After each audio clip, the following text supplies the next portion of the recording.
साक्षात् ब्रह्मा तस्मै श्रीगुरवे नमः। अत्युत्तमं महाकाय सूर्योदयः परमं पुत्रेण सर्वकार्येषु सर्वदा ज्ञानानन्दमण्डेन विष्णुस्तुता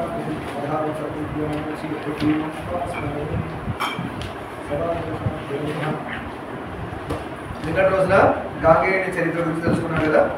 ఆయనే భీష్ముడు. ఆయనకి ఇంకో పేరే ఉంది గాంగేయుడు, భీష్ముడు, దేవవ్రతుడు. సరే, ఇవాటి రోజున సత్యవతి శంతనుల సంవాదం. గంగతో శంతన మహారాజుకి బిడ్డ కలిగాడు. ఎవరైనా గాంగేయుడు, భీష్ముడు కలిగాడు. మరి మిగతా 20 మంది సత్యవతి ఎక్కడ అని మనకు డౌట్ అదే వచ్చింది. ఆ స్టోరీ ఇవాళ తెలుసుకుందాం. ఋషుల కోరికనేది సూత్రుడు ఇలా చెప్పడం మొదలు పెట్టాడు. ఋషులు అడిగారు, మరి సత్యవతి ఎలా వచ్చిందండి ఆయన జీవితంలోకి? శంతన మహారాజుకి గంగా అంటే సరే, భీష్ముడు పుట్టాడు. మరి సత్యవతి మరి 20 మంది కొడుకులు ఉన్నారు కదా, మరి ఇది ఎక్కడి నుంచి స్టోరీ ఇలా ఎలా వచ్చింది ఆవిడ ఈయన జీవితంలోకి అని అడిగారు. మృగయానిరతితో శంతనుడు ఒకనాడు అరణ్య భూములకు వెళ్ళి మృగాలను వేటాడుతూ పోయి ఎన్నతవనం చేరాడు. సరే, మళ్ళీ రాజులు ఏం చేస్తారు? మృగాన్ని వేటాడని వెళ్తుంటారు. అలా వెళ్తూ గంగ దగ్గరికి వెళ్ళినప్పుడేమో గంగమ్మ తల్లి. ఇప్పుడు యమున దగ్గరికి వెళ్తే ఏమైంది? యమున దగ్గర ఉన్న తటగత వనం అంటే ఆ యమున దగ్గరలో ఉన్న వనాల్లో మృగాన్ని వేటాడుతున్నారు. అక్కడ అతడు ఒక అద్భుత పరిమళాన్ని ఆఘ్రాణించాడు. అక్కడ వెళ్ళగానే గొప్ప సువాసన వచ్చిందండి, మంచి పరిమళం వచ్చింది. మత్స్యగంధికి ఏమి ఇచ్చారు పరాశర మహర్షి? మంచి సుగంధ పరిమళాల వాసన వస్తూ ఉంటుందండి. అక్కడికి వెళ్ళగానే ఎప్పుడు చూడాలి ఒక మంచి బ్యూటిఫుల్ స్మెల్ ఆయనకి అనిపించారు. అటువంటి సౌగంధాన్ని అతను ఎప్పుడు ఇంతవరకు అనుభవించలేదు. అలాంటి ఫ్రాగ్రెన్స్ ఆయనకి ఎప్పుడు తగలలేదు జీవితంలో. దాన్ని అట్రాక్ట్ అయ్యి అది ఎక్కడి నుంచి వస్తున్నారు వెనకెళ్ళడం స్టార్ట్ చేశాడు. ఆ సుగంధానిలం ఎక్కడి నుండి వస్తుందో తెలుసుకుందామని బయలుదేరాడు మొత్తాన్ని. ఎవరు? శంకర మహారాజు. అది మందార పరిమళము కాదు, మందారాల కాదు, మందార పువ్వుది కాదు, మృగమదము కాదు, మృగాల నుంచి వచ్చే పరిమళమా కాదు, చెంపకామ కాదు, పూల వల్ల కాదు, మాలతీ సౌరభము కాదు, మొగలి పువ్వు కాదు. ఇవేమి కావాలనుకుంటున్నాను. అనుభూతపూర్వమైన సుగంధ వాయువు ఎక్కడి నుండి వీస్తుందో అని విభ్రాంతుడై ఆ వనమండలం అంతా తిరుగుతూ ఆ యమునా నదీ తీరాన మణినాంబరం దాల్చి శృంగార విరహితగా ఉన్న ఎంతో మనోహరంగా ఒక జవరాలిని చూచి విస్మృతుడై ఈమె శరీరం నుండే ఈ మంచి సువాసన వెదజల్లుతుంది అని అనుకుంటూ నిశ్చితాత్ముడై ఆ సౌందర్యానికి యవనానికి శుభగాకృతికి అన్నింటిని మించి అద్భుత పరిమళానికి ముగ్గుడే ఇలా అనుకున్నాడు. ఇది వెతుకుతూ వెళ్ళాను. ఒక చోట వెళ్ళి ఒక కన్య కనబడింది. ఆ కన్య నుంచి చూస్తే మలిన వస్త్రాలు ధరించున్నాడు. అంటే మత్స్యగంధి కదా, వాళ్ళకి గొప్పగా అలంకరణ అవన్నీ ఏముంటావు. మలిన వస్త్రాలు వేసుకున్న కన్య కనబడ్డది. చూస్తేనేమో ఇలా ఉంది, చూడడానికి బ్యూటిఫుల్గా ఉంది అపీరెన్స్, కానీ మలిన వస్త్రాల్లో ఉంది. పరాశర మహర్షి ఇచ్చిన వరాలన్నీ ఉన్నాయి కదా దీనికి, బ్యూటిఫుల్గా అయింది. అంతకుముందు కంటే కూడా బ్యూటిఫుల్ అయింది. కానీ వస్త్రాలు మాత్రం వేసుకునేది మలినమైన వస్త్రాలు. వాళ్ళకి ఏముంటాయి పాపం, అలా వేసుకుంది. చూసి ఇలాంటి ఆడితే చిన్న గొప్ప సౌగంధికమైన పరిమళం వస్తుందా అని ఆలోచన పోయి షాక్ అయి చూస్తున్నాడు. అలా ఈమె ఎవతే, ఈమె ఎవరు, ఎక్కడి నుండి వచ్చింది? దేవ మానుష గంధర్వ నాగకన్యల్లో ఎవరితోనైనా అయి ఉంటుందా? ఈమె అట్లాంటి వాళ్ళలో ఏమైనా అయి ఉంటుందా? అంతకుముందు అలానే అనుకున్నాడు కదా ఎవరు చూసినప్పుడు, గంధర్వం చూసినప్పుడు. ఈమెకి ఇంతటి సౌగంధ్యం ఎలా లభ్యమైంది? ఈమె దగ్గర మాత్రం దానికి డిఫరెన్స్ ఏంటి? సుగంధమైన పరిమళం ఈమె దగ్గర వెదజల్లుతుంది బాగా అని వితర్కిస్తూ ఎప్పుడు ఈమెకి అట్రాక్ట్ అయ్యాడు. ఎవరు? శంకర మహారాజు. అయ్యి ఏమంటున్నాడు చూడండి. సుందరి, నీవెవరి దానవు? నీవెవరి పుత్రికవు? ఎవరి కూతురు నువ్వు? ఎవరికైనా సొంతమా నువ్వు అని అడుగుతున్నాడు. పెళ్ళైన దానిగా పెళ్లి కాని దానిగా? ఈ విజనారణ్యంలో ఒంటరిగా ఎందుకున్నట్లు? ఈ అరణ్యంలో నువ్వు ఎందుకు ఒక్కదానిగా ఉన్నావు? నీ నాన్నగారు ఎక్కడ? నేను చూడగానే నా మనస్సు నీ వైపు మరలు కొన్నది. అంటే ఈయన అట్రాక్ట్ అయ్యాడు అనమాట ఆవిడ చూడగానే. నాకు నీ చరిత్రను సాకల్యంగా చెప్పని అడిగాడు. నీ చరిత్ర మొత్తం నాకు చెప్పని అడిగాడు. ఎవరు? శంకర మహారాజు. ఎవరిని అడిగారు? సత్యవతి లేదా మత్స్యగంధిని అడిగారు. అంతటా ఆమె సుస్మిత ఇలా అన్నది. సుస్మిత అంటే చిన్న నవ్వుతో అంటుంది రాజుతో, రాజా నేను నిషాద పుత్రికను, అంటే చివరి వర్ణంలో సంబంధించిన వాడు. అతనే మత్స్యగంధిని అని చెప్తున్నాడు. మత్స్యకన్య. ఈ కాళిందీ జలాల్లో ధర్మం నిమిత్తం పడవ నడుపుతున్నాను. అంటే మాకు రోజువారీ జీవనం కోసం పడవలు అటు ఇటు నడుపుతున్నారు. మా నాయన ఇప్పుడే ఇంటికి వెళ్ళాడు అని పలికి మౌనంగా ఉండిపోయింది. మా నాయన ఇప్పుడు ఇంటికి వెళ్ళాడని చెప్పి కామన్ ఇంకేం చెప్పలేదు. ఈ రాజు అట్రాక్ట్ అయినాడు, ఈయనేమంటున్నాడు చూద్దాం. నేను ఇప్పుడు నా గురించి చెప్తున్నాను, నేను చెప్తున్నాడు ఎవరికి? ఆ మత్స్యగంధికి చెప్తున్నాడు. నేను కురు చక్రవర్తిని, నన్ను పతిగా అంగీకరించు, నన్ను హస్బెండ్గా యాక్సెప్ట్ చేయాలి. ఎవరు? ఈ సంతర మహారాజు. నా భార్య నన్ను విడిచి వెళ్ళిపోయింది అని చెప్తున్నాడు. గంగమ్మ వదిలేసి వెళ్ళిపోయిందిగా, వెళ్ళిపోయింది. అనంతరం నేను ఎవరినో చేయబట్లేదు, నాకు ఎవరిగా భార్యలు రాణులు ఎవరు లేరు, ఇక ఆవిడ వదిలి వెళ్ళప్పటి నుంచి.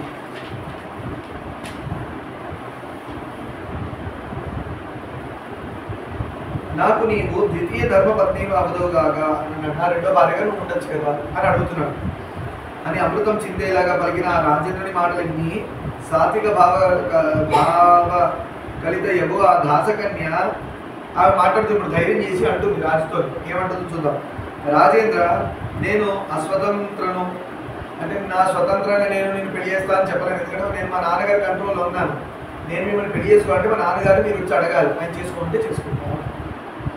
పితృపరాధీనను, చూడండి అమ్మాయి ఎలా ఉన్నారు, మా నాన్నగారు ఎలా చెప్తే అలా పెళ్లి చేసుకుంటే తండ్రులు అప్పుడు అలా ఉన్నారు, అది కూడా చెప్పాలి. ఇప్పుడులాగా లేవు. తల్లిదండ్రులు పిల్లల్ని అర్థం చేసుకుంటే పిల్లలు ఎప్పుడు ఆ తల్లిదండ్రులు తగ్గట్టే ఉంటారు. ఎంతసేపు మా పిల్లలు మా తగ్గట్టు లేరు అంటారు. మీరు ఎప్పుడైనా నువ్వు వేప విత్తనం నాటి మామిడి పండు అంటే కష్టం కదా. నువ్వు చిన్నప్పటి నుంచే మీ బిడ్డల్ని ఎలా పెంచావు, వేప విత్తనం లాగా చేదుగా అయ్యేటట్టు పెంచావు. అదే నీకు చేదు జ్ఞాపకాలే ఉన్నాయి.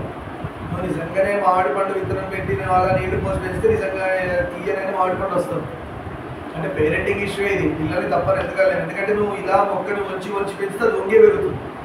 నువ్వు దానికి చిన్నప్పటి నుంచి అటు తల్లి తండ్రి సపోర్ట్ ఉంటే బాగా స్ట్రైట్గా పెరుగుతుంది, అడ్డదిగా మొక్కలు పోకుండా. అవునా కదా? పేరెంటింగే ప్రాబ్లం. పిల్లల్ని ఎప్పుడు తప్పు అనుకోడు, పేరెంట్సే తప్పు. ఎందుకంటే వాళ్ళు ఎలా నేర్పిస్తే అలా నేర్చుకోండి. ఇవాళ మేమే నేర్పించండి వదిలేస్తున్నాం, అది కూడా తప్పే. ఇది ఒక ట్రెండ్ స్టార్ట్ అయింది. వెస్టర్నైజ్ కల్చర్ అన్నా తెలియదు, ఎక్కడి నుంచి గాలి సోకిందో తెలియదు. కానీ మా పిల్లలు మేమేం చెప్పమండి, వాళ్ళకి ఇష్టమంటే వాళ్ళకి వెతికిస్తున్నాం. కొంతమంది గురువులు అన్నారు కరెక్టే. ఇప్పుడు ఈషా ఫౌండేషన్ వాసుదేవ్ గారు, జగ్గి వాసుదేవ్ ఉన్నారు కదా, ఆయన కూడా ఒక ఇంటర్వ్యూలో చెప్పారంట. నాకు జయక్క చెప్పింది విషయం ఏంటంటే పిల్లలు మనం ఏం చెప్పక్కర్లే, వాళ్ళు తెలుసు, అంతా వాళ్ళు పెరిగిపోతారు. అది ఒక ఏజ్ వరకు కుదరదు. ఆయన అన్నది ఎక్కడి నుంచి అంటే ఒక ఏజ్ దాటాక, ఎక్కడైతే మన అవసరం లేని రెక్కలు వచ్చేసాక ఇంకా వాళ్ళని మన నెత్తి మీద ఫోర్స్ పెట్టకూడదు అని ఆయన ఉద్దేశం. కానీ దాన్ని తప్పుగా అర్థం చేసుకుందంటే, దాన్ని తప్పుగా అర్థం చేసుకొని జనాలు ఎందుకు చిన్నప్పటి నుంచి వదిలేస్తున్నాం. మనం ఏం చేస్తాం, మన ప్రాంతంలో ఏముంటుందో జరుగుతుందంటే ఇది తప్పుగా మాట్లాడుతున్నారు. అంటే వీడి బద్ధకానికి ధర్మాన్ని అడ్డుపెట్టి వీడి బద్ధకాన్ని ప్రదర్శిస్తున్నాడు. అక్కడ పిల్లలు కన్నది ఎందుకు? ధర్మంగా పెంచుతావు, సొసైటీకి పనికొచ్చేలా తయారు చేస్తావు అనేందుకే కదా పిల్లలు పెంచింది. పిల్లల మీద పెంచడానికి కానీ కలగడానికి కారణం ఏంటి? ధర్మంగా పెంచడం. ఏమన్నా ధర్మంగా పెంచడము, లేదంటే సొసైటీకి ధర్మంతో పెంచడంతో పాటు సొసైటీకి ఉపయోగపడేటట్టుగా ఉండాలి. అదైనా ఈ విధంగా పిల్లలు పెంచాలి ఎవరైనా కూడా. ఇలా కాకుండా ఏం చేస్తున్నారు, గాలి వదిలేస్తున్నారు. వదిలేస్తే వాడే నేర్చుకుంటాడు, బయట ఏది ఈజీ ఉంటుంది నేర్చుకుంటారు. మన బుద్ధికి ఎప్పుడైనా, మనిషి బుద్ధికి చెడు తొందరగా బుర్రలోకి వెళ్తుంది, మంచి వెళ్ళదు. ఇప్పుడు చూడండి, మనమే శనివారం 6కి భజన, పురాణం, ప్రవచనం ఎదుర్కొంటుంది, మంచి తెలుసుకుంటాం. ఎంతమంది వస్తారు? అదే ఇక్కడ డీజే పెట్టి డ్యాన్స్ పెట్టి కేక్ కటింగ్ పార్టీ అని చెప్పి ఒక పిచ్చి గంతులు 4 వేస్తున్నామంటే ఫుల్ స్ట్రెంత్ ఉంటారు. ఈ రూమ్ నిండిపోయి మొత్తం 50-60 మంది ఉంటారు. అంటే ఎన్నో జన్మలుగా కలియుగ ప్రేరణ చేత మన బుద్ధికి ఎప్పుడు నాన్ సెన్సే ఎక్కువ అట్రాక్ట్ అయిపోతుంటాం. ఎందుకు? తెలుసో తెలియకో తిండి. చిన్నప్పటి నుంచి మీకు సాత్వికమైన ఆహారం పెట్టి, ఇంట్లో మడిగా నిష్ఠగా పెట్టి, నైవేద్యాలు ప్రసాదాలు పెట్టి మీరందరూ పీఠాధిపతిలో, స్వామీజీలో గొప్ప గొప్ప యోగులు అయిపోయి ఉండేవాళ్ళు. మనకి ఇంట్లో రోజు నిష్ఠ మడిగా పెట్టిన ప్రసాదం పెడుతున్నారా? లేదు. ఆకలిస్తే ఏదన్నా తోసేస్తారు. ఆకలిస్తే ఏదన్నా తోసేది. మరి రమణ మహర్షి గారు కూడా ఏది పెట్టినప్పుడు తినేస్తారు కదా అంటే, నువ్వు రమణ మహర్షి అయ్యాక నువ్వు తిను, నీకేం కాదు. అగ్నిహోత్రంలో ఏం పడేసినా బూడిదే అవుతుంది. అగ్నికి ఏమైనా ఎఫెక్ట్ అవుతుందా? అది వేసినందువల్ల ఏమి కాదు. ఏది వేసినా కూడా బూడిదే చేస్తాడు అగ్ని. నువ్వు రమణ మహర్షి గారు అంటే అగ్నిహోత్రం అని, దాన్ని ఏది తోసినా కూడా బూడిదవ్వాల్సిందే. మన అగ్నిహోత్రమే కాకుండా ఏం చేస్తున్నాం, చిన్న దీపం కాంతిలో పెట్టుకొని, మనము దీపం కాంతిలో ఉన్నాం, మనం దీనిలో తీసుకెళ్ళి పూర్ణాహుతి మొత్తం పడేస్తే ఏమవుతుంది? ఆగిపోతుంది. మన పరిస్థితి అలా ఉంది. ఏది పడితే తోసేసి మనం పెద్ద పెద్ద గురువుల ఎగ్జాంపుల్ తీసుకొని అవి మాట్లాడుతున్నాం. తప్పది. ఇప్పుడు రామకృష్ణ పరమహంస అన్నారు యజ్ఞోపేతం తీసేసి తులసికోట పడేసి ఇది బ్రాహ్మణుడు కూడా కాదు అన్నాడు. ప్రతి బ్రాహ్మణుడు యజ్ఞోపేతం తీసి పడేమని అర్థం. ఆయన సాధనలో బ్రాహ్మణుడు కాదు, నేను బ్రహ్మాన్ని అన్నాడు. బ్రహ్మం అంటే ఆత్మ. ఆత్మకి యజ్ఞోపేతాలు గాయత్రి సంధ్య ఇవన్నీ ఎందుకు ఉంటాయి, పోనీ ఎందుకు ఉండవు అని కూడా అర్థం చేసుకోవచ్చు. ఉంటే అన్నీ ఉంటాయి, లేవంటే ఏమీ లేవు. మనం ఎలా ఉన్నాం, ఆ రామకృష్ణ పరమహంస గారు అడ్డు పెట్టుకొని వీడు గాయత్రి చేయడానికి సంధ్యావందనం చేయడానికి బద్ధకమై నేను ఆయన శిష్యుడు అని చెప్పి యజ్ఞోపేతం తీస్తాను ఆయన పనులు చేయడానికి. అంటే ఏం చేయడానికి, నిజంగా సాధన చేసేవాడు అన్నీ చేస్తాడు, నవవిధ భక్తులు చేస్తాడు, ఆత్మ సాధన చేస్తాడు. అవునా? ఏంటది? శ్రవణం కీర్తనం విష్ణు స్మరణం ఆవసేవనం అర్చనం మంత్రం దాస్యం సత్యం ఆత్మ నివేదనం. ఈ 9 చేసి ఆత్మ నివేదన తను అర్పించేసుకున్నాడు ఆత్మ సాధనలు. అది రావాలి. ఈ 9 ఎగ్గొట్టి ఏదో మూలకి తినేసి కూర్చుంటాను, భార్య వండి పెడుతుంది హాయిగా. ఇవన్నీ కొన్ని సమాజాల దైవాలు ఏమైందంటే రిటైర్మెంట్ వచ్చాక భార్య వండి పెడుతూ తింటాడు, ఇక్కడ భార్య పెడితే తింటాడు, లేదంటే వాడు పెట్టి ఏదో పిచ్చి తింటాడు. అక్కడే కళ్ళు మూసుకొని కూర్చుంటే నేను జ్యోతిని, నేను అరుణాచలం ఇక్కడ కూర్చొని వెళ్ళిపోయాను, 5 లోకాలకు వెళ్ళాను, విష్ణులోకి వెళ్ళాను, ఇంకా సుదర్శనంలోకి వెళ్ళి అన్నీ చెప్తుంటాడు. మరి పిచ్చికి పరాకాష్ట అంటారు. నిజంగా వెళ్ళి ఉంటే వాడు ఇక్కడ ఎందుకు ఉంటాడు? వెళ్ళి ఉండొచ్చు. ఎప్పుడు వేదం చెప్పిన మార్గంలోనే వెళ్తేనే దిక్కు లేదు. చాలా మందికి అంటే సరిగ్గా చేయట్లేదు కాబట్టి. వేదం చెప్పిన మార్గంలో వెళ్తేనే మనకి దిక్కు ఇంకా రాలా, ఎప్పుడు వెళ్ళాలి. ఎందుకంటే సరిగ్గా పట్టుకోవట్లేదు మనం వేదం చెప్పిందని. వేదాన్ని వదిలేసిన మార్గం ఎలా వెళ్తుంది అనుకుంటున్నారు? సృష్టి మొత్తం దేని నడుస్తుంది? వేద ధర్మ మార్గం మీద సృష్టి నడుస్తుంది. బ్రహ్మ చేసిన సృష్టి వేద మార్గాన్ని పోతుంది. ఆ సృష్టిలో పుట్టిన నువ్వు ఈ వేద మార్గాన్ని సనాతన ధర్మాన్ని వదిలేసి ఏవేవో సమాజాలు ఏవేవో చాలా బయలుదేరినాయి కదా, సనాతన ధర్మం కానివన్నీ. సనాతన ధర్మం కానివన్నీ. సనాతన ధర్మం అంటే ఏంటి? హరిహర భేదం ఉండదు, హరిహర భేదం ఉండదు, అందరి దేవతలు ఒకటే, ఎవరికి ఎవరి అభేదం, అంతేనా? అలానే అద్వైతం అంటారు, రెండు కానిది అని చెప్తారు. మిగతా ధర్మాలని ద్వైతాలు ఇంకేవేవో ప్రబోధాలు చేస్తుంటాయి, అంతేనా? అందుకని మనం అంత కన్ఫ్యూజన్లు పడకూడదని క్లారిటీ ఇవ్వడానికి ఎంతోమంది నిన్న మనం కూడా నేను కొన్ని స్టేటస్లో పెట్టాను చూసారా, అవి ఎంత క్లియర్గా చెప్తున్నారు. సామవేద షణ్ముఖ శర్మ గారు చెప్పేది సనాతన ధర్మం గురించి మాట్లాడుతున్నారు. వేరే వేరే గురువులందరూ వాళ్ళ వైష్ణవ సంప్రదాయం, వాళ్ళ శైవ సంప్రదాయం, బౌద్ధ సంప్రదాయాలు వాళ్ళవే గొప్ప గొప్ప అంటున్నారు. సనాతన ధర్మం గొప్పతనం ఏంటంటే అందరి దేవతలు గొప్పే అంటారు. ఈ దేవుడు గొప్ప అంటారు, అందరూ గొప్పే. నువ్వు ఎవరిని పట్టుకొని నువ్వు చేరుతావా అనేది నువ్వు డిసైడ్ చేసుకోవాలి, ఎవరిని పట్టుకొని నువ్వు చేరుతావని. సరే అని అమృతం చిందేలాగా తీయని మాటలు మాట్లాడుతూ సాత్విక ఆవిడ అన్నది సాహసించి రాజుతో అంటుంది, మా నాన్నగారి అండర్లో నేను ఉన్నాను, అలా స్వతంత్రంగా నేను డిసిషన్ తీసుకోలేను, మీరైతే మా నాన్నగారిని అడగాలి అని అడిగింది. ఎవరావిడ? మత్స్యగంధి సత్యవతి. ఆయన అంగీకరిస్తే మీరు నన్ను పరనేమో అడగచ్చు, ఆయన ఒప్పుకుంటే మీరు నన్ను పెళ్లి చేసుకోవచ్చు. నిన్ను మన్మధుడు ఎలా ఇబ్బంది పెడుతున్నాడో అంటే నిన్ను మన్మధుడు ఎలా నా వైపు అట్రాక్ట్ చేశాడో నన్ను కూడా ఆయన నీ వైపు అట్రాక్ట్ చేస్తున్నాడు, నాకు కూడా ఇంట్రెస్ట్ తెలుసుకోవడానికి. కానీ నేను అలా స్వతంత్రంగా డెసిషన్ తీసుకుని మా నాన్నగారిని వెళ్ళి అడగండి అన్నారు. ఆయన కులాచార పరంపరను పరిరక్షించాలి కదా, అయినా నేనే కులం మీదే కులం, మరి ఆ కులాలు అవన్నీ చూసుకోవాలి కదా, అలా ఎలా లేకుండా చేసుకుంటాం అని అంటున్నారు. అమ్మా ఇవన్నీ అప్పటి యుగంలో అప్పటి వాడికి చెల్లింది. ఇవే ఎగ్జాంపుల్ తీసుకొని మనం వెళ్ళకూడదు. కలియుగంలో ఆల్రెడీ కలిపేరణ చేత మనం అదే చెప్పుకుంటాం కదా, ఎన్నో జన్మల నుంచి మనం దిక్కుమాల వాసనలు పట్టుకొని అవి బయటికి వస్తూ ఈ జన్మల్లో ఇప్పుడు నేను దిక్కుమాల తిండి అర్థమైంది. ఇవన్నీ ఇన్ని ఇష్యూస్ ఉన్నాయి. ఇన్ని ఇష్యూస్ వల్ల మనం కలి నుంచి బయటపడి సాధన చేయడం చాలా కష్టం. కామంతో పడిపోతాడు ఒకసారి, కామం వల్ల అంటే కోరికలు, రకరకాల కోరికలను పడుతున్నాడు.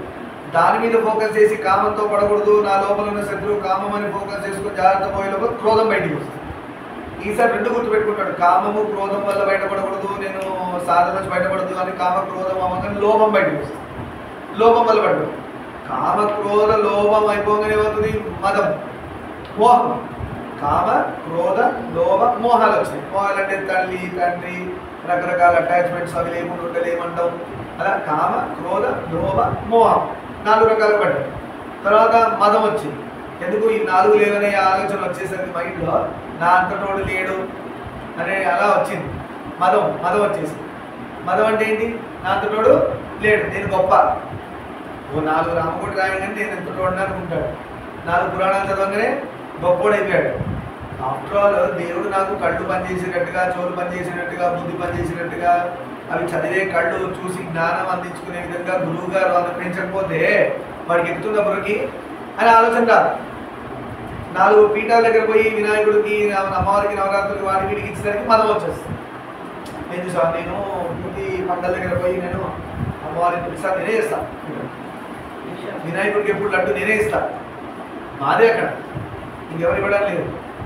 ఇంకా దాని ఎంత దారైందంటే నేను బయట వింటూ ఉంటాను కదా, నాకే బాధ అనిపిస్తుంది. అందుకే పోవడం మానేశాను. ప్రశాంతంగా ఉంది, ఎక్కడ పోకపోతే హాయిగా ఇంట్లోనే ప్రశాంతంగా ఉంది. వీలైతే పిల్లలకి, పెద్దవాళ్ళకి ఎవరు వస్తే వాళ్ళ పురాణాలు ఏమన్నా సాధన విషయంగా ఎవరైనా మాట్లాడితే పిల్లలతో కూర్చొని, పెద్దవాళ్ళతో కూర్చొని సాధన విషయంగా 2-3 గంటలు అయిపోతుంది ఒక్కొక్కసారి డిస్కషన్స్ పురాణాల గురించి. ఇది చాలా ప్రశాంతంగా ఉంది.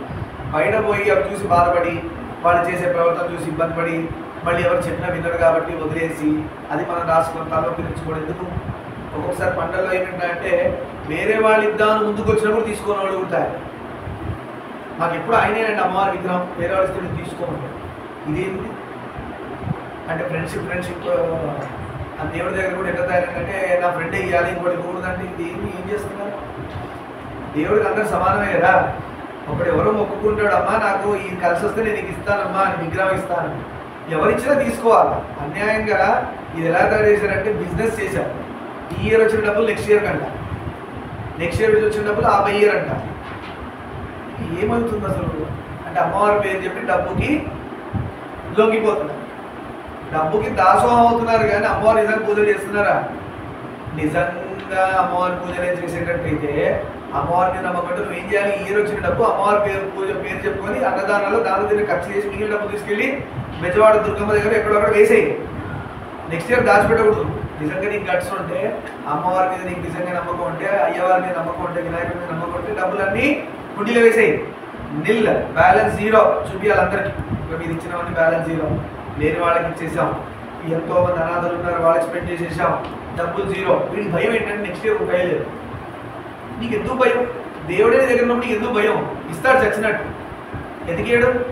మేము మా దేవుడి దయ వల్ల మేము ఈ రోజుకి ఎప్పుడు అలా బ్యాలెన్స్ మెయింటైన్ చేయలేదు మా అదృష్టానికి. ఎందుకు ఆడికి ఎవరో ఒకరు వస్తున్నారు, అమ్మవారి విగ్రహం ఇస్తున్నారు. ఈసారి ఎవరు రాలేదు, మేమే అనుకోకుండా మాకు ఇచ్చిన అమ్మవారి అనుగ్రహం మేము కొనేసాం. దానిలో కొంతమంది ధర్మాత్ములు ఉన్నారు, వాళ్ళు కనబడక చేసేవాళ్ళు చాలామంది ఉన్నారు. మా పేర్లు కూడా చెప్పొద్దండి అంటారు. అలా హెల్ప్ చేసేవాళ్ళు కూడా ఉన్నారు. అలా మా సజ్జన వాళ్ళ ఫ్యామిలీ ఒకటి, వాళ్ళు అన్నింట్లో ఉంటారు. మాకు హెల్ప్ చేయడానికి ఎప్పుడూ రెడీగా ఉంటారు. ఎందుకు చెప్తానంటే అలా అంత నమ్మకాన్ని నీకు అమ్మవారి మీద, అయ్యవారి మీద ఉంటే నువ్వు 0 బ్యాలెన్స్ చేసి నెక్స్ట్ ఇయర్ స్వామి ఇస్తాడు. రావాలంటే ఆయన ఏదో విధంగా వస్తాడు. ఈ నమ్మకంతో చేయమని చూద్దాం ఎంతమంది ఎగిరిపోతారు. ఎవరు చేయడు. ఇదేమైందంటే నలుగురికి షోగా చూపించడం కోసం పంటలు తయారైంది. అది షో కోసం వద్దు, వేస్ట్. బయట పెద్దగా టెంట్లు వేసేసి గోల చేసి ఎక్కువ గుంపు చేయని, ఎక్కడైనా చూసారా భజన తాళాలు పట్టుకొని భజన చేయడము, పోనీ ఎక్కడైనా పంటల్లో పురాణం చెప్పేవాడు ఒకటి నుంచి పురాణం చెప్పేయడము చాలా తక్కువ ఉంటాయి. 100కి ఒక 10% వాళ్ళు అలా ఫాలో అవుతున్నారు. అయ్యప్ప స్వామి దీక్షలో అయితే ఇంకా దారుణంగా ఉంది. అయ్యప్ప ధర్మశాస్త్ర అంటాడు. ధర్మం అంటే వేదమే, వేదానికి ధర్మం అని పేరు, ధర్మానికి వేదం అని పేరు. ఆ వేదాన్ని పక్కన పెట్టేసి చేస్తున్నాం. ఇంకోటి దీనిలో ఉన్న దరిద్రం ఏమైందంటే దీన్ని నడిపించడానికి ఒక బ్రాహ్మడు ముందు ఉంటారు. ఎప్పుడైనా సొసైటీని నడిపించేవాడు బ్రాహ్మడు. బ్రాహ్మడు అంటే నేను అనుకుని ఎగ్నోమీటర్ వేసుకొని సిగ్గపెట్టుకున్నాడు కాదు. వేదాలు చదివి పురాణాలు నమ్మిన వాడు బ్రాహ్మడు. అది ఏ జన్మగానో పుట్టనియండి, వేదాలు చదువుతూ ఉండాలి. లేదంటే పురాణాలను చదువుతూ నిత్యం గాయత్రి సంధ్యావందనం చేసేవాడు, నిత్యం అనుష్ఠానం చేసేవాడు బ్రాహ్మడు. అలాంటి వాడిని పట్టుకొని నేను వేసుకున్న దీక్ష వెళ్ళాలి, దానిలో మంచి చెడ్డలు ఏంటని కనుక్కొని ముందుకు వెళ్తేనే అది అయ్యప్ప స్వామి దీక్ష. ఏ దీక్ష అయినా ఇది ఏమైందంటే 18వ గురుస్వామి, 20వ గురుస్వామి, 40వ గురుస్వామి ఈ నెంబర్లు చూసుకోబోతున్నారు. వాడికి ఏమి రాదు, వాడి పడే కింద క్రాష్ అయ్యే ప్లేన్లో కూర్చున్నారు అందరూ. పైలట్ ఎవరంటే నడిపే గురుస్వామి.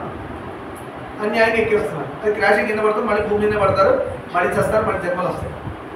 అయ్యప్పలో ఎవరు పోరు, అయ్యప్పలో ఎవరు లీనం అవ్వరు. ఎందుకంటే అయ్యప్ప చెప్పింది ఒకటి, వీళ్ళు చేస్తున్నారు. అన్నదాత అన్నారు. ఎవరిని పిలుస్తున్నారు? అయ్యప్ప స్వామి పూజ పెట్టుకున్నా తెలిసిన వాళ్ళని పిలుస్తున్నారు. అన్నప్రసాదం పిలిస్తే తెలియని వాళ్ళని పిలవాలి. అన్నప్రసాదం అంటే ఏంటంటారు? తెలియని వాడు రావాలి ఎక్కువగా. మా ఇంటి సత్యనారాయణ వ్రతం అంటే మీరు తప్పకుండా రావాలని వాడు గల్లీ వరకు ఇచ్చుకుంటాడు. ఇదేంటి ఇదే సత్యనారాయణ వ్రతం అంటే? దానికి వ్రతం అని పేరు ఎందుకు? మా ఇంట్లో ముష్టి పడేస్తున్నాం, అందరూ తినండి అంటే తింటారు ముష్టి. అది అదే కదా పేరు. దాన్ని అలానే అనాల. ప్రసాదం ఎందుకు అవుతుంది? పోనీ ప్రసాదం అవ్వాలంటే వాడు వ్రతం చేసేటప్పుడు మాట్లాడకూడదు, 100 మాటలు మాట్లాడుతుంటాడు. ఇక వ్రతం ఎందుకు అవుతుంది? అది ప్రసాదం ఎందుకు అవుతుంది? దేవుడికి మనం చేసే పూజలు నచ్చక చాలా దూరం, చాలా కొండల పైన, గుడ్లలో కూడా 10 గడపలు 12 గడపలు అవతలకి వెళ్ళిపోతున్నాడు దేవుడు. తిరుమల స్వామి అప్పుడు 2-3 గడపలు ఉండేవంట ఫస్ట్లో. ఇప్పుడు ఎన్ని 8-10 తయారైన గడపలు. అక్కడ మన దగ్గరికి వెళ్తాం, దూరం వెళ్తాం దర్శనానికి అని చీ అనిపిస్తుంది. ఇంకా ముందు ముదిరితే ఇంకా నాకు 20 గడపలు అంటారేమో. ఎక్కడో దూరం నుంచి బయోస్కోప్ టెలిస్కోప్ పెట్టి చూపిస్తారు. స్వామి ఇక్కడ ఉన్న లోపల చూడండి. అంత దరిద్రులు అయిపోతున్నారు కలియుగంలో. ఎందువల్ల? కలి ప్రేరణ చేత, మన ఇంద్రియాల వల్ల. అవి ఇంద్రియాలు వాడుతున్న మనసు వల్ల. మనసుని బలవంతంగా మీరే టీచర్, మీ బుద్ధి టీచర్ అవ్వాలి. మనసు స్టూడెంట్, బుద్ధి టీచర్ అయ్యే కరెక్ట్ దారిలో ఉంటాడు. బుద్ధి స్టూడెంట్, మనసు టీచర్ ఏదనుకో వాడు పాడైపోతాడు. బుద్ధి గురువు అయి ఉంటాడు, మనసు స్టూడెంట్ అయి ఉంటాడు. సరే, అలా అని దాసకన్య అనగా రాజు ఆయన దగ్గరికి వెళ్ళాడు, తండ్రి దగ్గరికి వెళ్ళాడు. మత్స్యకన్య తండ్రి దగ్గర. చక్రవర్తి తన ఇంటికి రావడం చూసి ఆ తండ్రి విభ్రాంతుడు, అదేం రాజు మా ఇంటికి వస్తున్నాడు అని షాక్ అయ్యాడు. అంజలి బంధంతో ఎదురు వెళ్ళాడు, ఇలా చేతులు జోడించి ఎదురు వెళ్ళాడు. రాజు మా ఇంటికి వస్తున్నాడు, ప్రభు దాసోస్మి, స్వామి మీ పాద సేవకుడను అని అంటున్నాడు. మీ రాక చేయి నేను కృతాడు. మీలాంటి వాడు మా ఇంటికి వస్తే మా అదృష్టం, ఏదో స్పెషల్ ఉంది మా ఇంటికి వచ్చారంటే. లేదు మాతో ఏదో పని పడింది, ఏది చెప్పండి, మీ ఆగమన హేతు సెలవివ్వండి అని మీరు సవినయంగా అడిగితే ఎందుకు వచ్చారు చెప్తే ఆ పని ఏదో వీలైతే నేను చేసి పెడతాను. ఆయన అంటున్నాడు, నీకు నీ కన్యను నాకు ఇస్తే ఆమెను నేను ధర్మపత్నిగా స్వీకరిస్తాను అన్నాడు రాజు. ఎవరు? శంకర మహారాజు ఈ అమ్మాయి లేడీ వాళ్ళ తండ్రి దగ్గరికి వెళ్ళి, ఎవరు? సత్యవతి తండ్రి దగ్గరికి వెళ్ళి అడిగాడు, మీ అమ్మాయి నాకు ఇస్తే నేను పెళ్లి చేసుకుంటాను అని చెప్పాడు. నా వాడ నిజం అని శంకరుడు ఆ తండ్రితో అన్నాడు. అనగానే రాజా, ఆమెను మీరు వరిస్తే అలాగే ఇస్తాను, మీకు పెళ్లి చేసుకోవాలంటే ఖచ్చితంగా ఇస్తాను మా బిడ్డని. కన్యను అరుడైన ఎవరి చేతుల్లో అయినా ఎప్పుడైనా పెట్టాల్సిందే. ఎవరైనా గొప్ప అరుడైన అల్లుడికి నేను ఎట్లా ఇచ్చి పెట్టాలి కదా, మీరే వచ్చి అడిగారు కాబట్టి ఖచ్చితంగా ఇస్తాను. మీ అంతటి గొప్ప మహారాజు వచ్చి నన్ను అడిగితే నేను ఇవ్వకుండా ఉంటానా? ఇస్తానన్నాడు. కానీ అది ఇప్పుడు స్టార్ట్ కండిషన్స్ అప్లై. నా విన్నపాన్ని మీరు పాటించాలి. మీరు నాకు కొన్ని రిక్వెస్ట్లు ఉన్నాయి, అవి మీరు ఒప్పుకుంటే మా అమ్మాయిని మీకు ఇచ్చి పెళ్లి చేస్తా అన్నాడు. ఇది భీష్ముడికి లింక్ అవుతుంది. జాగ్రత్త. ఇప్పుడు ఈ రాజు మాట్లాడే మాటలు డైరెక్ట్గా చూడండి ఎలా ఉంటుందో ప్రారంభం. అంటే ఇక్కడ శంతన మహారాజు తండ్రి పెళ్లి చేసుకుంటుంటే కొడుకైన భీష్ముడు ఎట్లా ఇన్ఫ్లుయెన్స్ అవుతున్నాడు చూడండి ఎలా ఉంటుంది. భీష్ముడు ఎలా పుట్టాడు? శంతన మహారాజుకి గంగమ్మ పుట్టినవాడు. అసలు దీంతో సంబంధమే లేదు ఈ స్టోరీతో. సత్యవతికి కానీ శంతన మహారాజుకి కానీ ఇక్కడ భీష్ముడితో ఏమైనా సంబంధం ఉందా? అసలు ఇంకొక వేరే ప్యారలల్ లైన్. రెండో భార్యతో, అక్కడ ఫస్ట్ భార్యకు ఉన్న ఆవిడతో ప్రామిస్ చేశాడు, అంత అయిపోయింది, అక్కడ అయిపోయింది. పట్టాభిషేకం, యువరాజ్ పట్టాభిషేకం కూడా చేశాడు. ఎవరికి? అంటే రెడీ ఉన్నాడు నెక్స్ట్ భీష్ముడిని రాజు చేయడానికి శంతన మహారాజు. ఇక్కడ ఏమవుతుంది చూడండి.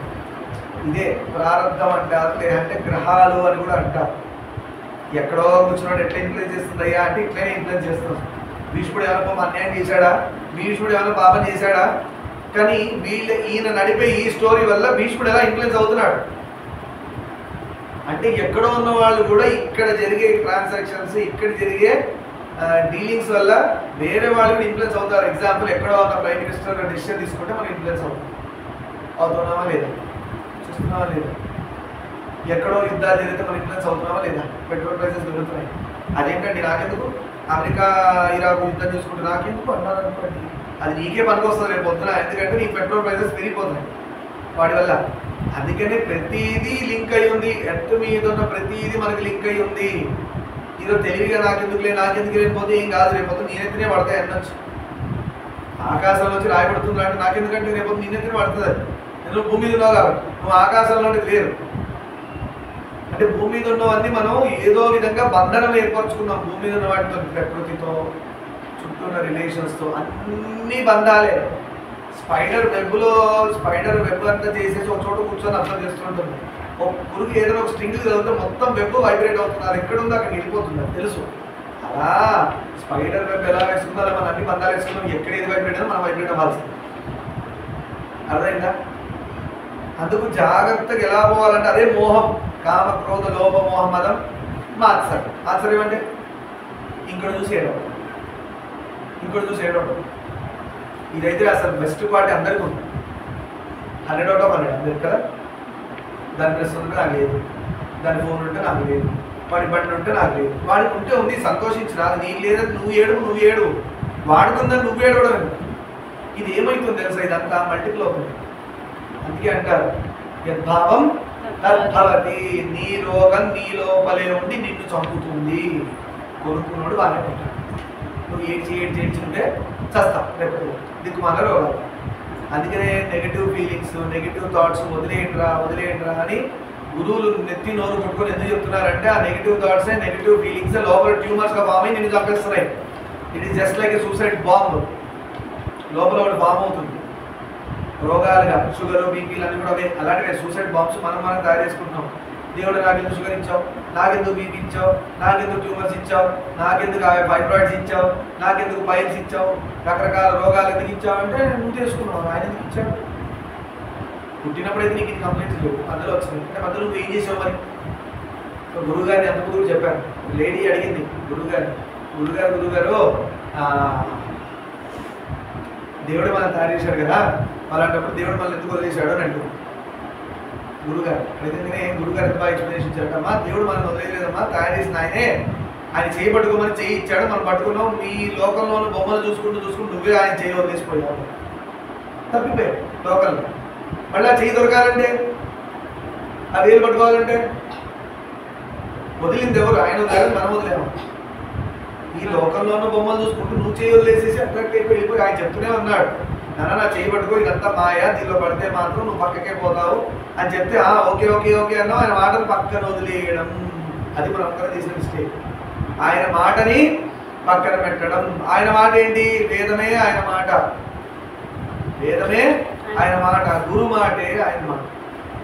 గురు మాట లేదంటే వేదవాక్కు, గురువాక్కు, ఈ రెండు పక్కన పెట్టావా అవుట్, జన్మలు వచ్చేసాయి. ఎప్పుడైతే గురువాక్కు పట్టుకున్నావు అంటే అదే చేయి పట్టుకోవడం. గురువాక్కును పట్టుకున్నావా, వేదాన్ని పట్టుకున్నావా, ఎక్కేసావు అంటే దేవుడు చేయబడుతున్నావు. నిన్న వారు ఏం చేయలేరు. ప్రహ్లాదుల చరిత్ర, ధ్రువుడి చరిత్ర, గొప్ప గొప్ప భక్తుల చరిత్ర, ఇవే ఎగ్జాంపుల్. వాళ్ళందరూ భగవంతుడు చేయబట్టుకున్నారు, మధ్యలో తప్పిపోయారు కాబట్టి అంత శరణాగతి వేడి, స్వామి నువ్వే వచ్చి పట్టుకోవాలి, నేను కలిసిపోయాను ఈ లోకల్లో మాయలో ఎక్కడో తప్పిపోయాను, నువ్వు వచ్చి కానీ మా ముందు ప్రత్యక్షమై నన్ను పట్టుకొని తీసుకో స్వామి అంటే అప్పుడు ఆయన వచ్చాడు. ఎంత శరణాగతి, ఎంతో శరణాగతి అంటే అదే కదా ఆత్మనివేదనం, బలిచక్రవర్తి. సరే, అయితే కానీ నాకు ఒక విన్నపాన్ని మీరు పాటించారు. నాకు ఒక రిక్వెస్ట్ ఉంది, నా బిడ్డ నీకు ఇచ్చి పెళ్లి చేస్తాను, కానీ నా ఈ రిక్వెస్ట్ యాక్సెప్ట్ చేస్తే నేను ఇస్తానన్నారు. మీరు మీ అనంతరం ఆమె కడుపులో పుట్టిన వారికి రాజ్యం ఇవ్వాలి. ఇది ఫస్ట్ కండిషన్. సత్యవతికి, శంకర మహారాజుకు పుట్టే పిల్లలకు మాత్రమే మీరు రాజ్యం ఇస్తానంటే పెళ్లి చేస్తాను అంటే ఇప్పుడు ఏమైంది? భీష్ముడికి రాజ్యం ఎగిరిపోతుంది, పోయింది. ఇక లైఫ్లో లేదు ఇక భీష్ముడికి. ఆయనకి ఏమైనా క్వాలిటీస్ తక్కువ, బ్యూటిఫుల్ ఉంటాడు. వసువుల్లో అష్టవసువు, ఆయనంత పవర్ ఎవరికి లేదు. మహాభారత యుద్ధంలో భీష్ముడు ఒకటి చాలా అందరినీ లేపేయడానికి, ఎవరికైనా సీన్ లేదు భీష్ముడు ముట్టుకోవడానికి. ఆయన స్వయంగా తెచ్చుకున్నాడు మరణం. అంత గొప్పవాడికి రాజ్యం లేదు. ఎందువల్ల? తండ్రి యొక్క కోరిక వల్ల. ఇప్పుడు ఏం చేస్తాడో చూడాలి. కానీ అన్యునికి ఎవరికి రాదు అన్నాడు. మా సత్యవతికి పుట్టే బిడ్డలు మాత్రం నువ్వు రాజ్యం ఇస్తా అంటే నేను ఒక్కటి, వేరే వాళ్ళ వరకు ఇయ్యద్దన్నాడు. అంటే భీష్ముడు, గాంగేయుడు అటు సైడ్ వాళ్ళకి ఇక రాదు. ఇక భీష్ముడు పొరపాటు పెళ్లి చేసుకున్నా కూడా ఆయన పిల్లలు కూడా రాదు ఇక రాజ్యం. అర్థమైందా? అలా సరే, మాటలు విని రాజు తన జ్యేష్ఠ సుతుడైన గాంగేయుని మనసులో పెట్టుకుని అప్పుడు ఏమీ సమాధానం చెప్పకుండా చింతాకులుడి ఇంటికి తిరిగి వచ్చాడు. ఏమి రిప్లై ఇవ్వలేదు. ఎందుకంటే ఈయన మనసులో భీష్ముడు, చంద్ర మహారాజుకి నచ్చలేదు ఈ కండిషన్స్. ఏమీ చెప్పాలి, కామ్గా డల్గా ఇంటికి వెళ్ళిపోయాడు. ఎందుకంటే అట్రాక్ట్ అయ్యాడు, ఆయనకి దొరకలేదు. రాజుకు ఆయనకి ఎలా ఉంది? అట్రాక్ట్ అయ్యాడు, దొరకంది. మనకు నచ్చిన వస్తువు మనకు దొరకకపోతే ఎలా ఉంటుంది? డల్గా ఉంది. అలా నచ్చింది, భార్యగా ఆయన ఊహించేసుకున్నాడు మనసులో, ఆవిడ కూడా ఊహించుకుంది. ఇంకా పెళ్ళవడమే తండ్రి కూడా ఒప్పుకున్నాడు. కండిషన్స్ అంటే ఒక కండిషన్ పెట్టేశాడు, అది కుదరదు. ఆయన ఏమన్నాడు? భీష్ముడు అన్యాయం అయిపోతాడు, కుదరదు. ఎందుకంటే యువరాజు అనుకున్నాడు కదా అని ఇంటికి వెళ్ళిపోయాడు. దుస్సహరమై మనోవేదంతో స్నానపానాలు నిద్రాహారాలు మాని కృంగి కృషిస్తున్న తండ్రి చూసి భీష్ముడు ఇలా ఉన్నాడు. తండ్రి అన్నం తిన్నా మానేశాడు. ఎవరు? చంద్ర మహారాజు. కృంగి కృషించిపోతున్నాడు. అంటే ఆ కోరిక మనసులో ఉండిపోయింది, ఆవిడ భార్య ఏంటో బాగుండు అని. ఆ మనసులో అలా ఉండేసరికి ఈయన భీష్ముడికి అర్థం కాదు, ఏం తండ్రి తిన్నట్లేదు అన్నావు, ఎందుకు ఇలా చిక్కిపోతున్నాడు, ఎందుకు ఇలా బాధపడిపోతున్నాడు అని పక్కన వాళ్ళని అడిగాడు. ఏమైనా స్వామి కనుక్కోండి అన్నాడు. తండ్రి సిగ్గు వదిలి చెప్పాడు. ఏంటి అని చెప్పాడు, అక్కడ అరణ్యంలో సత్యవతి మనం చూశాను, అట్రాక్ట్ అయిన మా నాన్నగారిని అడిగితే ఆయన కండిషన్స్ పెట్టారు. ఈ కండిషన్ పెట్టారు, రాజ్యం ఓన్లీ నాకు సత్యవతికి పుట్టే బిడ్డలకి ఇవ్వమన్నాడు. నేను నిన్ను యువరాజుగా అనుకున్నాను కాబట్టి నాకు అది కుదరదు కాబట్టి నేను వద్దనుకుని వచ్చాను. కానీ భీష్ముడు ఏమంటున్నాడు చూడండి, పిత్రాజ్ఞ పాలన కోసం శ్రీరాముడు సీతా లక్ష్మణ సమవేతంగా చిత్రకూటానికి పోయి నివసించలేదా అంటున్నాడు. భీష్ముడు ముందు జరిగిన ఘట్టం ఏంటి, రామాయణం. ఇది ద్వాపరయుగం నాటిది, అవునా? రామాయణం ఎగ్జాంపుల్ అది నేను అనేది. ధర్మాత్ములు ఎగ్జాంపుల్స్ ఎలా తీసుకుంటారంటే ముందు యుగాల ఎగ్జాంపుల్ తీసుకొని నడవడికలో పెట్టుకుంటారు. అర్థమైందా? మీరు ఇంకో దీనిలో అడగచ్చు, అదేంటి రామాయణం రాముడి యొక్క యుగానికి కదా? కాదు. రామాయణం ఎలా నడిచింది, వేద మార్గాన నడిచింది రామాయణం. ఏకపత్ని వ్రతుడు ఇవన్నీ రాముడు పెట్టుకున్న నియమాలు రామాయణం వేదసారంగా నడిచినాయి. అది ఏ యుగానికైనా ఒకటే, వేద మార్గంగా వెళ్ళింది ఎప్పుడు అన్ని యుగాలకి. అర్థమైందా? హరిశ్చంద్రుడు కూడా అలా చేశారు. అందలేసి ఆ కార్యాలు కూడా చేశారంటే పిత్రాజ్ఞ ఎంతటి మహత్తరమైందో తెలుస్తుంది. మా నాన్నగారి కోరిక కదా, అది తీర్చడానికి నేను రాజ్యం తీసుకోకూడదా? సరే నేను తీసుకోను అంటున్నాను. అంటే ఇప్పుడు ఏం చేస్తాడు భీష్ముడు, వెళ్ళి ఆయన్ని ఒప్పించాలి. ఎవరిని? ఈయనకి సవతి తల్లి వస్తుంది. ఎవరావిడ? సత్యవతి. ఆ తల్లి యొక్క నాన్నగారు అంటే ఏమైతాడు, ఈయనకి తాత అవుతాడు. అంతేగా, ఆయన ఒప్పించాలి. పోయి సమర్థుడై ఉండి తండ్రి దుఃఖాన్ని పోగొట్టే నేను కొడుకు కాదు, గొప్ప సమర్థుడి నేను. అలాంటి వాడు ఉండి మా నాన్నగారు ఇంత ఇబ్బంది పడుతుంటే నేను ఎలా కొడుకు అవుతాను, ఆయనకి నాకు ఎన్ని క్వాలిటీస్ ఉంటే ఎందుకు వేస్ట్ అనుకుని భీష్ముడు బయలుదేరుతున్నాడు. అని దేవవ్రతుడు అనగా, దేవవ్రతుడు ఎవరు? భీష్ముడు గాంగేయుడు ఆయన పేరు. శంతనుడు సిగ్గుపడుతూ ఇలా అన్నాడు, కుమారా నాకు నీవు ఒక్కడవే కుమారుడు అయినావి అని నా చింత. ఇప్పుడు నేను అంటున్నాడు, నాకు ఒక్కడే కొడుకయ్యావు, ఒక ప్రాణ నువ్వు లేకపోతే, నువ్వు సంతస్తుడు అయితే నా వంశం పరిస్థితి ఏంటి? ఇది శంతన మహారాజు భీష్ముడితో అన్నాడు. అందుకే రాజు ఎప్పుడు ఎక్కువ మంది భార్యలు ఎక్కువ మంది కొడుకులు, ఎందుకంటే ఆ రాజ్యం ముందుకు పోవాలి. ఎంతో మంది ఉంటే రాజ్యం పడిపోదు. వంశం ముందుకెళ్ళడం ధర్మమే, రాజధర్మంలో ఉందని వంశాన్ని ముందుకు తీసుకెళ్ళడం ధర్మం వాడికి. అది వేద ప్రకారంగా కూడా ధర్మమే. నీవు మహాసూరుడవు, యుద్ధాల్లో వెనుకంజ వేయడం నీకు తెలియదు. ఒకవేళ నీవు సర్దతుడు అయితే మన వంశం అయిపోతుంది. అందుకని నేను ఇంకో భార్యని పెళ్లి చేసుకున్నాను, ఇంకో ఆవిడని పెళ్లి చేసి భార్యగా తెచ్చుకుందాం అనుకుంటున్నాను అని అంటూ, అదే నా దుఃఖానికి కారణం, నా సంతోషానికి కూడా ఇదే కారణం అని అంటున్నాను. ఏంటంటే నువ్వు లేకపోతే నా రాజ్యం ముందుకు ఎవరు తీసుకెళ్తారు, ఇది నా బాధ అని అనగా, వెంబడే దేవవ్రతుడు వారి వలన, ఆ పక్కన వాళ్ళ వల్ల రాజు యొక్క కోరిక ఏంటో తెలుసుకున్నాడు కదా. దేవవ్రతుడు వారి వలన జనకుని శోకహేతువని తెలుసుకొని వారి వెంట పెట్టుకొని ఆ తండ్రి ఎవరైతే ఆ కన్య మత్స్యకన్య ఉంది కదా, మత్స్యకన్య, ఆవిడ తండ్రి దగ్గరికి బయలుదేరాడు భీష్ముడు వెళ్తున్నాడు. ఎవరిని? ఇక్కడున్న పెద్దల్ని తీసుకొని, రాజు దగ్గర ఉన్న మంత్రులు మిగతా వాళ్ళు. ప్రేమ భావం పుట్టిపడేలా వినమ్రంగా అన్నాడు. వెళ్ళి అక్కడున్న ఆ మత్స్యగండి యొక్క తండ్రితో మాట్లాడుతున్నాడు భీష్ముడు. నీ కుమార్తెను నా తండ్రికి ధర్మపత్నిగా కొడుకు పోయి తండ్రి మ్యారేజ్ సెటిల్ చేస్తున్నాడు. ఆమెను నేను నా తల్లిగా భావిస్తాను, ఆమెను నేను నా తల్లిలాగా భావిస్తాను అన్నాడు. ఎవరు? భీష్ముడు. శంతన మహారాజు కొడుకు భీష్ముడు తండ్రి శంతన మహారాజుకి రెండో వారిని డీలింగ్ సక్సెస్ చేయడానికి పోయాడు. వెళ్ళి ఆ తండ్రితో మాట్లాడుతున్నాడు. అనగా అప్పుడు ఆయన ఏమంటున్నాడు చూడండి, ఎవరు? ఆ మత్స్యగంధి యొక్క తండ్రి ఏమంటాడు, మహాభాగా అయితే నీవు ఈమెను పత్నిగా గ్రహించు, భీష్ముడు చేసుకోమన్నాడు.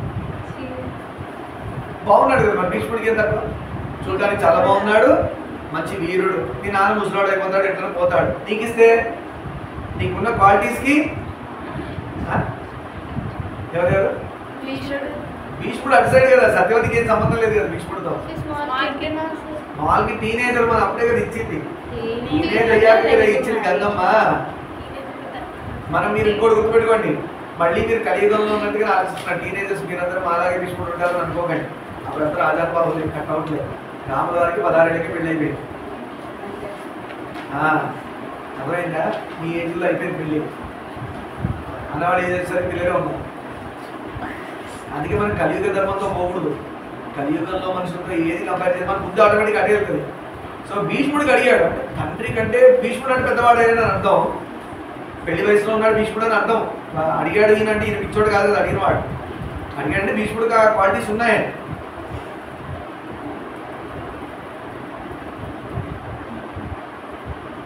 నీ కుమార్తెను అనగానే ఆమె నా తల్లిగా భావిస్తానన్నాడు. నీవే ఈమె పత్నిగా గ్రహించు అన్నాడు. మత్స్యగంధిని శంతన మహారాజు అడగడానికి పోతే నువ్వు చేసుకోని అడిగాడు.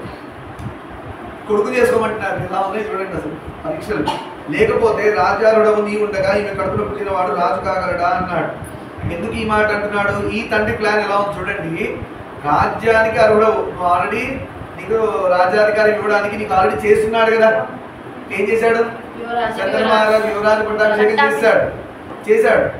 నువ్వు ఎలిజిబుల్ గా ఉండి సత్యవతి కొడుకులకి ఎలా ఇస్తాడు రాజు? ఇవ్వడు కదా. అదే నువ్వు చేసుకున్నావు అనుకో, నా బిడ్డ పిల్లలే కదా అవుతారు రాజు. సో శంతన మహారాజుతో నాకు సంబంధం లేదు. ఎంత ప్లాన్ వేస్తున్నాడు చూడండి అసలు. అప్పుడు గాంగేయుడు అంటున్నాడు, భీష్ముడు అంటున్నాడు, ఈమె నా మాతృదేవత, మా తండ్రికి నేను పెళ్లి చేయడానికి అడిగి చదువుతున్నాను అంటే తప్పదు. ఆమె తల్లి భావంతో నేను అప్పుడు నాకు ఇస్తా అంటావేంటి? మా తండ్రి గారికి ఇవ్వాలంటే ఆమె నా తల్లి అయిపోయింది కదా, నేను ఎట్లా పెళ్లి చేసుకున్నాను? కుదరదు. ఈమెను జనించిన నాడే రాజు, ఈమెకు జనించిన వాడికి రాజ్యం చేస్తాడు, ఈమె పుట్టిన వాడి రాజు అవుతాడు అని చెప్తున్నాడు. మాట ఇస్తున్నాడు. ఎవరికి? సత్యవతి తండ్రికి మాట ఇస్తున్నాడు భీష్ముడు. అది భీష్మ ప్రతిజ్ఞ అందుకు వచ్చింది. నిజంగా తలుచుకుంటే భీష్ముడు అందరిని పక్కన పెట్టి ఆయన ఒక్కడే రాజ్యం కొన్ని సంవత్సరాలు, కొన్ని వేల సంవత్సరాలు వెళ్ళొచ్చు. ఎందుకంటే ఆయనకి ఏ మరణం ఉంది? ఆయన తలుచుకుంటేనే వస్తుంది. యమధర్మరాజు ఆయన దగ్గర రావాలంటే ఆయన పిలిస్తే వచ్చి పట్టుకెళ్ళాలి. ఆయన దగ్గరికి యమధర్మరాజు ఎందుకు వస్తాడు? పుణ్యాత్ముడు, మృత్యువు అని చెప్పాలి. నేను రాజత్యాగం చేస్తానని ప్రతిజ్ఞ చేస్తున్నాను. ఇది భీష్ముడి లక్షణం. గొప్ప character, most eligible, most beautiful, అన్నీ ఆయన కావాలి. కానీ అన్నీ తెలిసి బ్రైట్ ఫ్యూచర్, బ్యూటిఫుల్ ఫ్యూచర్ ఆ ఏజ్లో వదలడం అనేది హ్యాట్స్ ఆఫ్ భీష్ముడికి. ఆ టీనేజ్లో నాన్ననే కంట్రోల్ చేసుకోకుండా ఇంకో భార్య చేసుకుంటా అన్నాడు. రాజ్యం ముందుకెళ్ళాలని చెప్పి ఇన్ని మాట్లాడుతున్నాడే. ఆ తండ్రికి పుట్టిన బిడ్డ ఎంత ధర్మంగా వెళ్తున్నాడు తండ్రి కోసం. మళ్ళీ టీనేజ్లో ఉన్నాడు. ఆయనకుండదా ఒక బ్యూటిఫుల్ లేడీని చూసి పెళ్లి చేసుకోవాలి, రాజ్యం ముందు విస్తరించాలి, తీసుకెళ్ళాలని? ఇవి మన పురాణాల నుంచి చేసుకోవాలి. మనం ఏం చేస్తాం? శంతన మహారాజు రోల్ మోడల్ తీసుకొని, అవునా? లేదంటే ఇంకేవో రోల్ మోడల్ తీసుకుంటాం. అలాగే భీష్ముడు మాత్రం మన మైండ్లో రాదు. ఆయన సాక్రిఫైస్ ఎలాంటివి చూడండి. అసలు భీష్ముడు లాంటి సాక్రిఫైస్ ఎవరు చేయలేరు. ఆ ఏజ్లో చేయడం గొప్ప. ఆ ఏజ్లో ఉడకలు పెట్టే రక్తం అంటారు. టీనేజ్లో ఉన్నది కోరికలు ఎన్ని ఉంటాయి, ఎన్ని అట్రాక్ట్ అవుతుంటారు లోకల్లో. మనం చూడట్లేదు టీనేజ్ వాళ్ళు ఎంత గౌరవంగా. అలాంటిది ఒక ధర్మం పట్టుకొని తండ్రి మాటకి తన లైఫ్ సాక్రిఫైస్ చేసి పడేశాడు. రాజ్యం లేదు, భార్య లేదు, ఏకాకిగా ఉన్నాడు. భీష్ముడు భార్యలు లేదు, రాజ్యం లేదు. పోనీ ఈ రెండు పార్టీస్ లేవా అంటే బ్యూటిఫుల్ ఉంటాడు. చూడడానికి మన్మధుడు వేస్ట్ అంటాడు భీష్ముడు చూస్తే. అంత బ్యూటిఫుల్ ఉన్న భీష్ముడు అంతరాజ్యాధికారంకి ఖచ్చితంగా మోస్ట్ ఎలిజిబుల్ అన్నవాడు రెండు వదులుకున్నాడు మాట మీద. ఎలా చేస్తున్నాడు ప్రతిజ్ఞ? నేను ఇక రాజును అవ్వను, మా నాన్నగారు నాకు రాజ్యం ఇస్తాను కూడా నేను తీసుకోను. ఇది ఎందుకు? మా నాన్నగారి సుఖం కోసం. ఎందుకంటే మా నాన్నగారికి మీ అమ్మాయి నచ్చింది, సో మా తల్లిగారు నచ్చారు కాబట్టి మీ అమ్మాయి తల్లిగా నాకు రావాలంటే నేను ఈ రాజ్యత్యాగం చేస్తాను అంటే సత్యవతి శంతన మహారాజు పుట్టిన బిడ్డలకే భీష్ముడు దగ్గరుండి రాజ్యాభిషేకం చేస్తాడు. ఇది ఫస్ట్ ప్రతిజ్ఞ. అనగా ఆ మాట విని దాసపతి మళ్ళీ అన్నాడు. ఇప్పుడు ఇంకో డౌట్ వచ్చింది నాకు. సరే బాగుంది, ఇస్తాను. ఒక నువ్వు పెళ్లి చేసుకుని నీ బిడ్డలు వస్తే, నువ్వు మాట ఇచ్చావు, నీ పిల్లలు చంపేస్తే, నీ పిల్లలు ఇవ్వలేదా మాట? నువ్వు పెళ్లి చేసుకున్నావు, నీకు పిల్లలు వచ్చారు పొద్దున, నువ్వు వెళ్ళిపోయావు, నీ పిల్లలు మావాళ్ళని చంపి తీసుకుంటే ఎట్లా? ఇది రెండో డౌట్. నీకు అందరూ నిజమే, కానీ నీకు పుట్టేవాడు ఒకడు వస్తాడు కదా, వాడితో మా పిల్లలకి మా అమ్మాయి పిల్లలకి ఎదురుంది కదా అని అడుగుతున్నాడు. బలవంతుడై నా దౌహిత్రు అంటే నా కూతురు యొక్క పిల్లల్ని చంపి వాడు రాజ్యం లాక్కుంటే అని అప్పుడు నా పిల్లలు నా మనవాళ్ళు మన పరిస్థితి ఏంటి అని అడుగుతున్నాడు. అప్పుడు మళ్ళీ భీష్ముడు అంటున్నాడు, అయితే నేను అసలు పెళ్ళే చేసుకోనని చెప్పేశాడు. నా జీవితంలో నీకు ఆడది రాదు, నేను పెళ్లి చేసుకోను, నాకు బిడ్డలు కలగదు ఇలా అని రెండో మాట ఇచ్చాడు. భీష్మ ప్రతిజ్ఞ సాక్రిఫైస్. నిజంగా భీష్ముడు యొక్క సాక్రిఫైజులు మన దిక్కుమాల అలవాటు ఒక్కొక్కటి సాక్రిఫైస్ చేస్తుంటే ఆయన తలుచుకొని అట్లీస్ట్ ఆ గొప్ప మహానుభావుడు వల్ల కనీసం మన దిక్కుమాల కొన్ని అలవాట్లు సాక్రిఫైస్ చేయాలి. ఆయన అడ్డు పెట్టుకోరు. చూడండి, అందుకే కృష్ణుడికి భీష్ముడు అంటే అంత ఇష్టం. విష్ణు సహస్రనామం ఆయన అడగంగానే ఇచ్చాడు. భీష్ముడి వల్లే విష్ణు సహస్రనామం లోకానికి వచ్చింది. అది ఆయన గొప్పతనం అని భీష్మాన్ని ప్రతిజ్ఞ చేశాడు. గాంగేయుని ప్రతిజ్ఞని దాసరాజు సంతుష్టుడై సత్యవతిని సంతతికి ఇచ్చి వివాహం చేశాడు. మొత్తానికి శంకర మహారాజుకి సత్యవతికి వివాహం అయ్యింది. శంతనుడు ఈ రీతిగా సత్యవతి గ్రహణం చేశాడు, కానీ ఆమె యందు వ్యాసుడు జనించినట్టు మాత్రం అతనికి తెలియదు. సత్యవతికి పరాశర మహర్షికి వ్యాసుడు పుట్టాడనే సంగతి శంతన మహారాజుకి తెలియదు. ఇక్కడికి స్టోరీ ముందు తెలుస్తున్న తర్వాత అని చెప్పుకుంటూ ఈరోజు పురాణానికి ఈరోజు చూసుకుందాం. సర్వం శ్రీ మహామేశ్వర బాగా చూస్తాను సాధ్య సాధ్య